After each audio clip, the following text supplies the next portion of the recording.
you? Yeah. I swear to God, I pee more than life. I do. Here we go. Here we go with the over 50 stories again. Dude, it's bare minimum 3 times a night. Bare minimum 3 times a night. Yeah, bare minimum. If we're going to talk maximum, like what's a bad night? 5, 6. It's because my legs swell. Oh, well. I got a lot of fluid built up in my legs, and then when I lay down, then it's able to kind of move out of my legs and back into the body, where it gets filtered out and peed out. I'm telling you right now, I'm never going to see 6 times to get out of bed. Once I hit 4, I'm just staying out of bed. I don't care if I've been in bed an hour and a half or 5 hours. My night's over. Well, and don't even bother getting a urinal. I wasn't even thinking about those terms. Yeah, I'll fill a urinal 3/4 full in one pee. So you got to take. You need one of those Yeti buckets. Yeah, so you got to take it and dump it, and then if you got to take it and dump it somewhere, then why not just get up and go pee? So hence I'm up to pee. And then you know me. Sometimes if I sit down on the toilet, I'll fall asleep. You're liable to take you a siesta right there. Yeah, boy, it happened in the RV too, and it happened once. And thank God I didn't fall over, man. I guess I felt myself falling, and I caught myself because I would fall straight into the shower doors, which are glass. Oh God, I don't want to ever get that phone call. You ain't gonna believe what Oh Lord, no. Yeah, man, it's the weirdest thing in the world, man. I don't see how somebody can go pee and then behead themselves in the shower and bleed out. Trip to the guillotine. Yeah. God. Poor guy. That shower would turn into a guillotine too. I hope he didn't feel anything. Yeah, right. I hope he went quick. Yeah. But anyway, Rocklahoma. Getting back to Rocklahoma. Yeah, let's get back to it. We had the weather there. And oh, by the way, the lakes are getting more full as we're going on. The ground is more saturated as we're going on.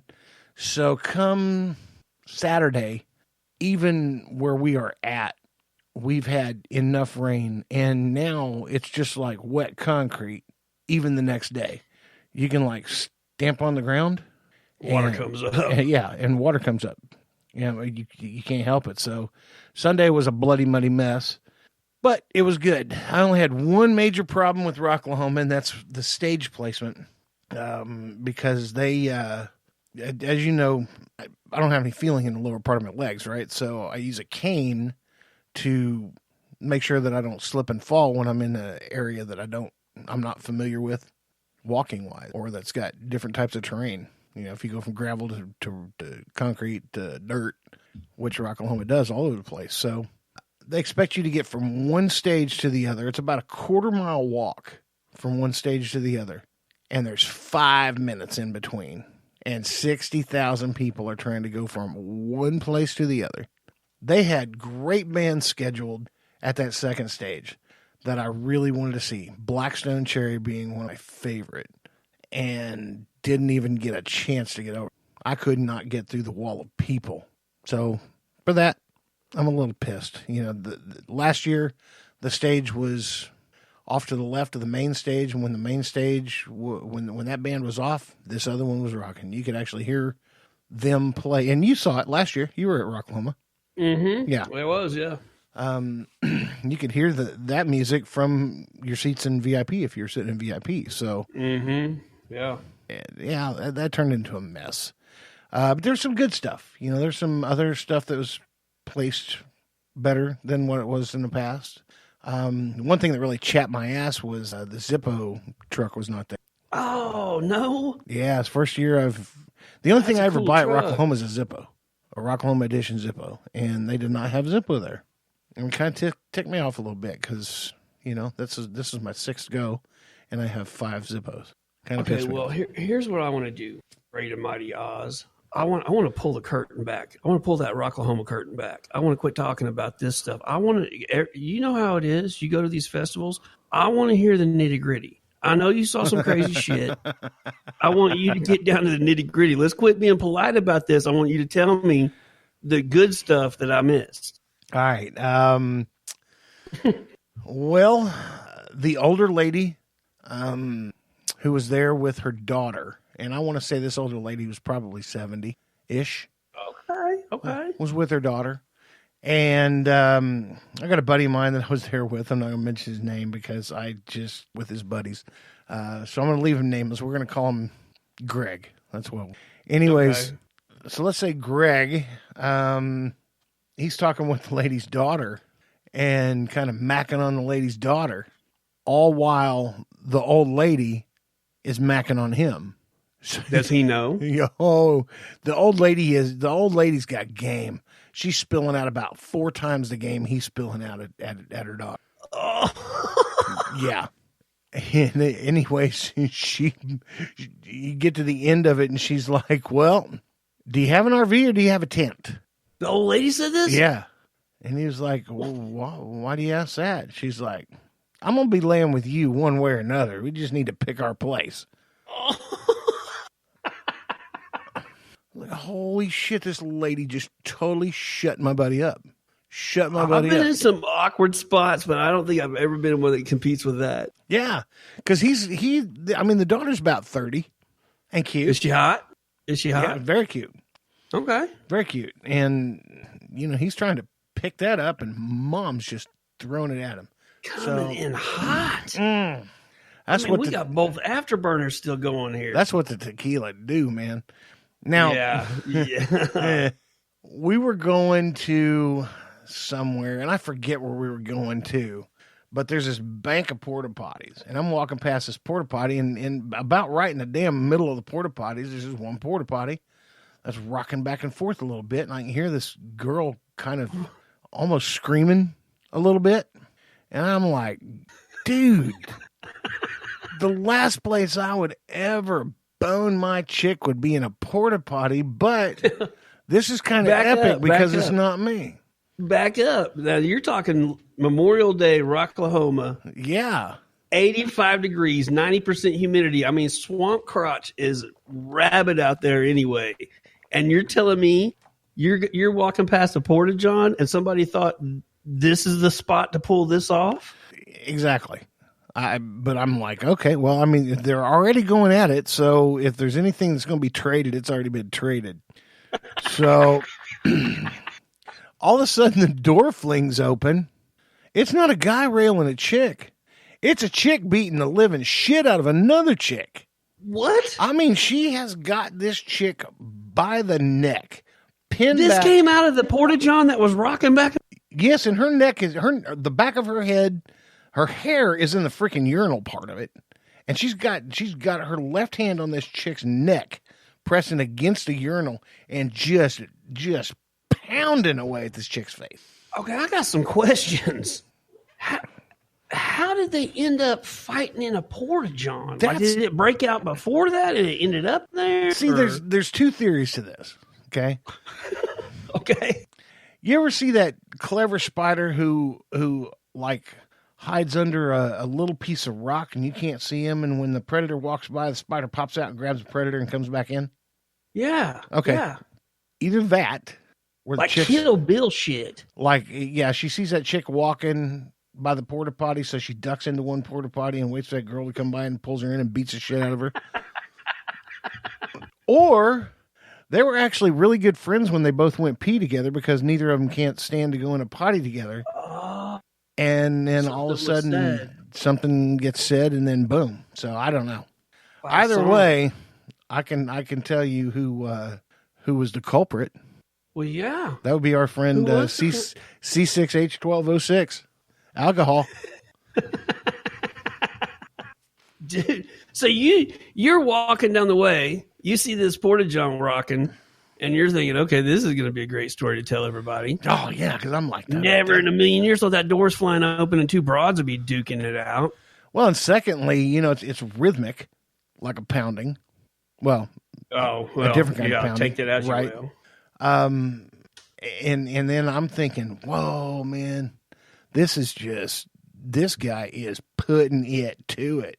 Because you can hear her head hit the side of there. Something hit the side of this. Yeah, you're lining up a high five for this bro. I'm like, man, when he gets done, I hope he's wearing a Dixie Wrecked condom because they They were giving out Dixie Wrecked is a band in Tulsa that is one of her favorite bands.